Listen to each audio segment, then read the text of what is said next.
What's going on, guys? Magdallan here with another Last Epoch video. Today I'd like to talk about 6 tips or ideas to keep in mind if you're a Path of Exile player looking to try Last Epoch. I wanted to wait to make a video like this until I had leveled up a couple characters and experienced the 0.9 patch that just came out a couple days ago. And I've done that, and the experience was as fun, or maybe a little bit more so, the second time around than it was the first. And so it seemed like now was a good time to share some of the ideas that really stuck in my mind throughout both of those playthroughs. So the first thing is, the leveling is not as painful as in Path of Exile. Maybe you're somebody that really enjoys the PoE campaign. I have never enjoyed it, and I think the emergence of games like Torchlight and Last Epoch over the last couple years have really shown that Path of Exile's campaign is kind of outdated and has some design choices in it that have not aged well.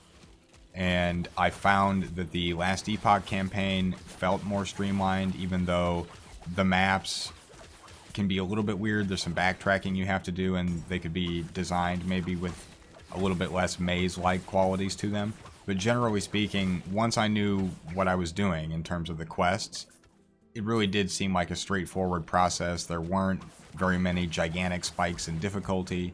There weren't areas of intense frustration and the potential for your leveling setup to just kind of crumble under the weight of the numbers and the resistance penalties and then the experience penalties and things like that. None of those issues are really there. And so not only would I say it's not a bad idea to do your first playthrough completely blind, just pick whatever feels the most cool, whatever looks the most interesting to you, and just make up a build as you go. You'll be fine. You'll be able to get through the game with basically any setup, I would think, no problem. And then, by all means, don't hesitate to level up multiple characters, because the campaign is pretty decent to go through. And so if you have a build in mind, or if you want to follow a guide later, then do that on maybe your second character.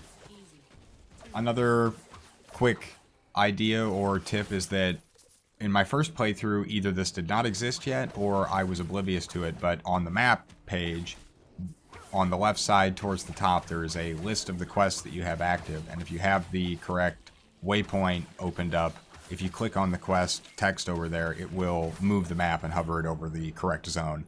I did get lost a couple times and couldn't find the specific waypoint I needed to go to complete a quest during my initial playthrough, but as I said, either they added this in or I just completely missed it in that first playthrough, but there is a way to just kind of click on the quest and it shows you which zone to go to.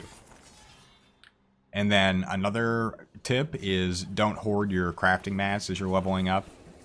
There's plenty of them that drop, and I really didn't find any incredibly rare stuff while I was leveling either character, and so I think you're pretty safe to just mess around with the crafting system and experiment and have a good time with it. I don't think you need to really worry about trying to stockpile the crafting mats and save them for endgame.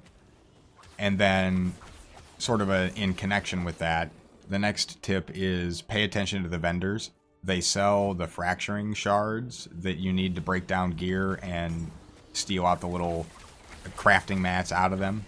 And I've sometimes found vendors that would sell like 4 of them at a time, and I'm not 100% sure how the reset system works for it. I don't know if it's whenever you go to a different zone or what, but I did find that throughout both characters, I never had as many of the fracturing things as I wanted to have, and so definitely keep an eye on the vendors. And then another tip is don't ignore the loot filter or download someone else's. I actually had a great time just experimenting and trying to figure out how the system worked, and you can really get in there and customize the loot filter, but it's not unapproachable. It really is pretty streamlined, and the way that it organizes the rules, you can change the order of priority, you can hide, you can basically go all the way down to the affix, because all the gear drops already identified. And so I found that I had a good time just throwing together a leveling filter on my own, and then once you get to endgame, if you're really getting to the point where you need something specific or you need more advanced stuff, then maybe at that point worry about going online and trying to find another one. But for my money, I would just kind of mess around with the system on your own a little bit and figure it out for yourself so that you kind of have an idea and then maybe download a pre-made one later on. And then the last thing is, don't be afraid to respec your passives or your skill specialization points. They're both fairly easy to change around, and there's not a really high cost or a currency investment that is crazy. Like trying to respec your entire tree in Path of Exile can get pretty expensive, particularly at the beginning of the league. And there's not really any of that here. And so I would definitely encourage you to experiment around, try the different skills out. They're all very different.